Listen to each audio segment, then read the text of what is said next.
हम कथा सुनाते राम सकल गुण धाम की। हम कथा सुनाते राम सकल गुण धाम की।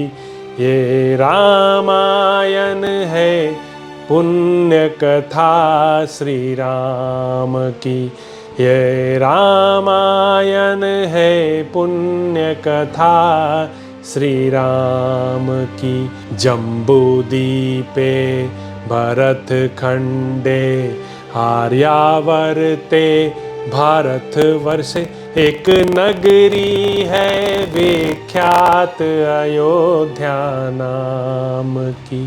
यह जन्म भूमि है परम पूज्य श्री राम की।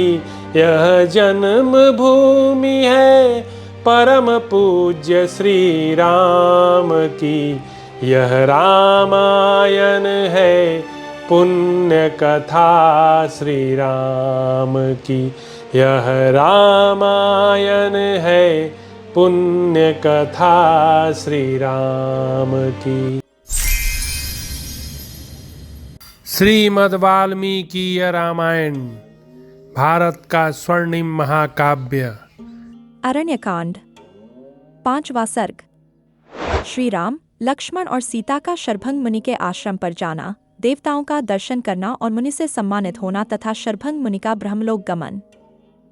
वन में उस भयंकर बलशाली राक्षस विराट का वध करके पराक्रमी श्रीराम ने सीता को हृदय से लगाकर सांत्वना दी और उद्दीप्त तेज वाले भाई लक्ष्मण से इस प्रकार कहा।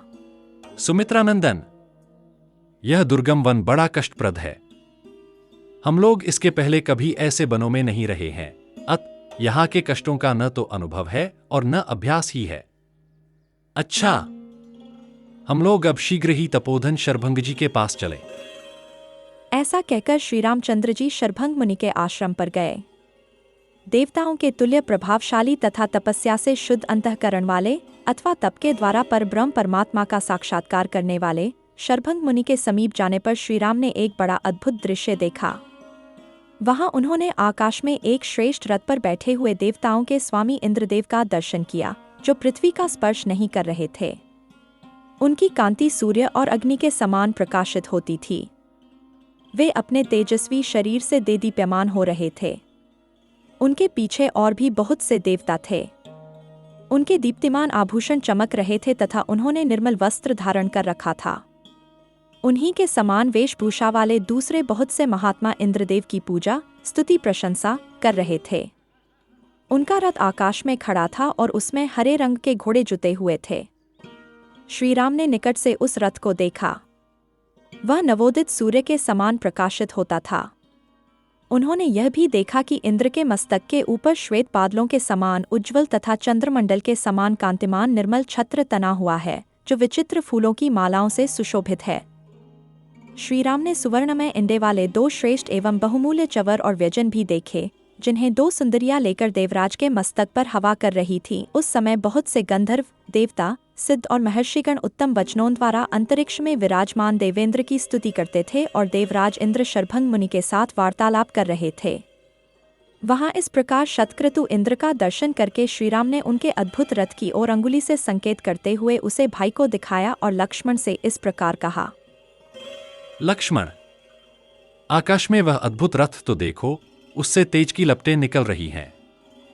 वह सूर्य के समान तप रहा है। शोभा मानो मूर्तिमती होकर उसकी सेवा करती है। हम लोगों ने पहले देवराज इंद्र के जिन दिव्य घोड़ों के विषय में जैसा सुन रखा है, निश्चय ही आकाश में ये वैसे ही दिव्य अश्व विराजमान है। पुरुष सिंह इस रथ के दोनों ओर जो ये हाथों में खड्ग लिए कुंडलधारी 100 युवक खड़े हैं, इनके वक्षस्थल विशाल एवं विस्तृत हैं, भुजाएं परियों के समान सुदृढ़ एवं बड़ी बड़ी हैं। सबके सब लाल वस्त्र धारण किए हुए हैं और व्याघ्रों के समान दुर्जय प्रतीत होते हैं।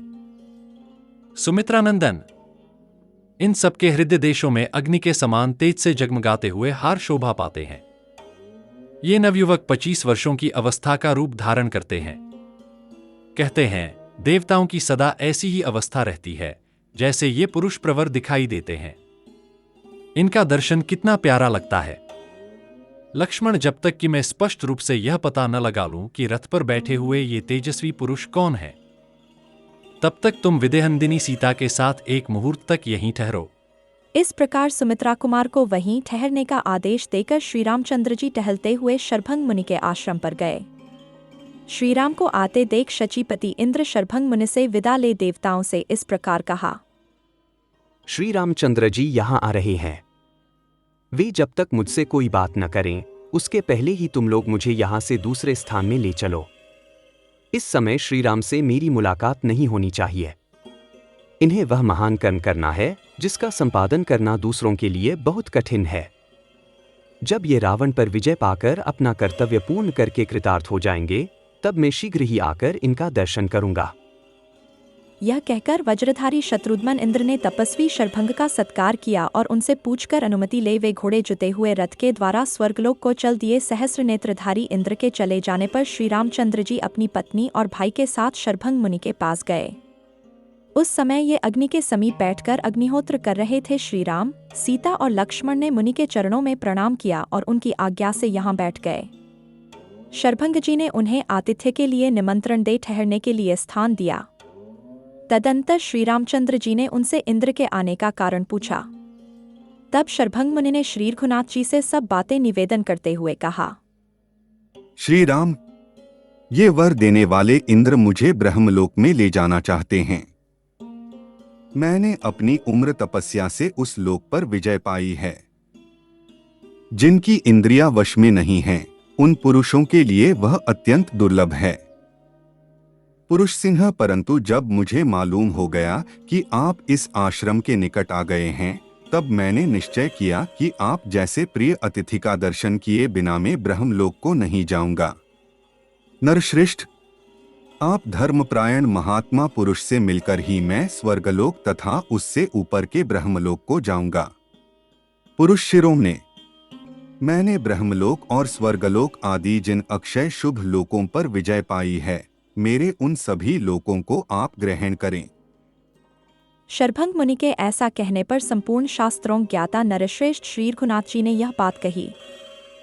महामुने, मैं ही आपको उन सब लोकों की प्राप्ति कराऊंगा। इस समय तो मैं इस यन में आपके बताए हुए स्थान पर निवास मात्र करना चाहता हूं। इंद्र के समान बलशाली श्री रामचंद्र जी के ऐसा कहने पर महाज्ञानी शरभंग मुनि फिर बोले। श्री राम, इस यन में थोड़ी ही दूर पर महातेजस्वी धर्मात्मा सुतीक्ष्ण मुनि नियमपूर्वक निवास करते हैं।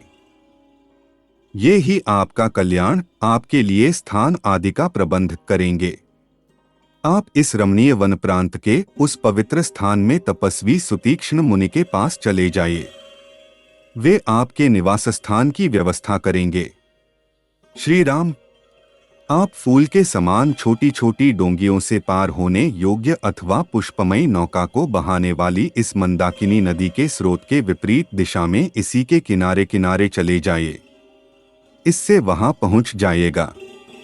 नरश्रेष्ठ, यही वह मार्ग है, परंतु तात 2 घड़ी यहीं ठहरिए और जब तक पुरानी केंचुल का त्याग करने वाले सर्प की भांति में अपने इन जराजीर्ण अंग का त्याग न कर दूं, तब तक मेरी ही ओर देखिए।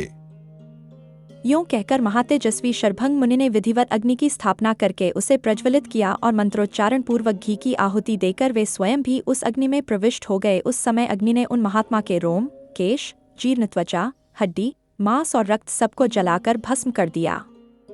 वे शरभंग मुनि अग्नितुल्य तेजस्वी कुमार के रूप में प्रकट हो गए और उस अग्निराशि से ऊपर उठकर बड़ी शोभा पाने लगे। वे अग्निहोत्री पुरुषों, महात्मा मुनियों और देवताओं के भी लोकों को लांघकर ब्रह्मलोक में जा पहुंचे। पुण्यकर्म करने वाले द्विजश्रेष्ठ शरभंग ने ब्रह्मलोक में पार्षदों सहित पितामह ब्रह्मा जी का दर्शन किया। ब्रह्मा जी भी उन ब्रह्मर्षि को देखकर बड़े प्रसन्न हुए और बोले, महामुने, तुम्हारा शुभ स्वागत है। छठा सर्ग। वानप्रस्थ मुनियों का राक्षसों के अत्याचार से अपनी रक्षा के लिए श्री रामचंद्र जी से प्रार्थना करना और श्री राम का उन्हें आश्वासन देना। शरभंग मुनि के ब्रह्मलोक चले जाने पर प्रज्वलित तेज वाले ककुत्स्थवंशी श्री रामचंद्र जी के पास बहुत से मुनियों के समुदाय पधारे। उनमें वैखानसा, वालखिल्य, संप्रक्षाल मरीचिप, बहुसंख्यक अश्मकुट पत्राहार, दंतोलुखली, उन्मज्जक, गात्रशय, अशय, अनवकाशिक, सलिलाहार, वायुभक्ष आकाश निलय, स्थंडिलशाही ऊर्ध्ववासी दांत 15 आई पटवासा सजब, तपोनिष्ठ और पंचाग्निसेवी इन सभी श्रेणियों के तपस्वी मुनि थे। वे सभी तपस्वी ब्रह्मतेज से संपन्न थे और सुदृढ़ योग के अभ्यास से उन सबका चित्त एकाग्र हो गया था। ये सब के सब शरभंग मुनि के आश्रम पर श्री रामचंद्र जी के समीप आए। धर्मात्माओं में श्रेष्ठ परम धर्मज्ञ श्री रामचंद्र जी के पास आकर वे धर्म के ज्ञाता समागत ऋषि समुदाय उनसे बोले, रघुनंदन, आप इस इक्ष्वाकु वंश के साथ ही समस्त भूमंडल के भी स्वामी, संरक्षक एवं प्रधान महारथी वीर हैं। जैसे इंद्र देवताओं के रक्षक हैं, उसी प्रकार आप मनुष्यलोक की रक्षा करने वाले हैं। आप अपने यश और पराक्रम से तीनों लोकों में विख्यात हैं। आप में पिता की आज्ञा के पालन का व्रत, सत्य भाषण तथा संपूर्ण धर्म विद्यमान हैं। नाथ, आप महात्मा, धर्मज्ञ और धर्मवत्सल हैं। हम आपके पास प्रार्थी होकर आए हैं, इसीलिए ये स्वार्थ की बात निवेदन करना चाहते हैं। आपको इसके लिए हमें क्षमा करना चाहिए। स्वामिन, जो राजा प्रजा से उसकी आय का छठा भाग कर के रूप में ले और पुत्र की भांति प्रजा की रक्षा न करे, उसे महान अधर्म का भागी होना पड़ता है। श्री राम, जो भूपाल प्रजा की रक्षा के कार्य में संलग्न हो अपने राज्य में निवास करने वाले सब लोगों को प्राणों के समान अथवा प्राणों से भी अधिक प्रिय पुत्रों के समान समझकर सदा सावधानी के साथ उनकी रक्षा करता है, वह बहुत वर्षों तक स्थिर रहने वाली अक्षय कीर्ति पाता है और अंत में ब्रह्मलोक में जाकर वहां भी विशेष सम्मान का भागी होता है।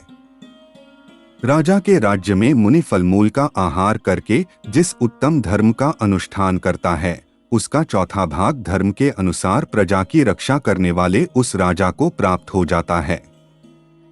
श्री राम, इस वन में रहने वाला वानप्रस्थ महात्माओं का यह महान समुदाय, जिसमें ब्राह्मणों की ही संख्या अधिक है तथा जिसके रक्षक आप ही हैं, राक्षसों के द्वारा अनाथ की तरह मारा जा रहा है। इस मुनि समुदाय का बहुत अधिक मात्रा में संहार हो रहा है। आइए देखिए, ये भयंकर राक्षसों द्वारा बारंबार अनेक प्रकार से मारे गए बहुसंख्यक पवित्रात्मा मुनियों के शरीर, शव या कंकाल दिखाई देते हैं। पंपा सरोवर और उसके निकट बहने वाली तुंगभद्रा नदी के तट पर जिनका निवास है, जो मंदाकिनी के किनारे रहते हैं तथा जिन्होंने चित्रकूट पर्यंत के किनारे अपना निवास स्थान बना लिया है, उन सभी ऋषि महर्षियों का राक्षसों द्वारा महान संहार किया जा रहा है। इन भयानक कर्म करने वाले राक्षसों ने इस दन में तपस्वी मुनियों का जो ऐसा भयंकर विनाशकांड मचा रखा है, वह हम लोगों से सहा नहीं जाता है। अतः इन राक्षसों से बचने के लिए शरण लेने के उद्देश्य से हम आपके पास आए हैं।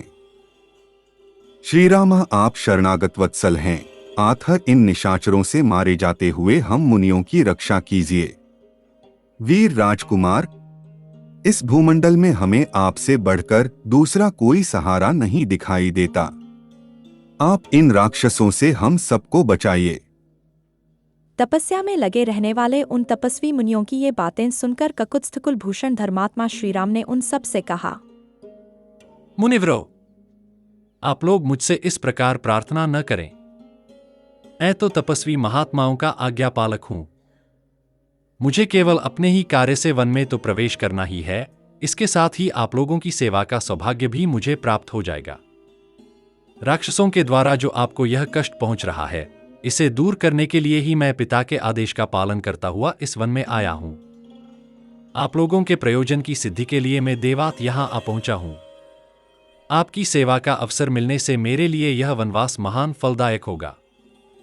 तपोधनो, मैं तपस्वी मुनियों से शत्रुता रखने वाले उन राक्षसों का युद्ध में संहार करना चाहता हूं। आप सब महर्षि भाई सहित मेरा पराक्रम देखें। इस प्रकार उन तपोधनों को पर देकर धर्म में मन लगाने वाले तथा श्रेष्ठ दान देने वाले वीर श्री रामचंद्र जी लक्ष्मण तथा तपस्वी महात्माओं के साथ सुतीक्ष्ण मुनि के पास गए।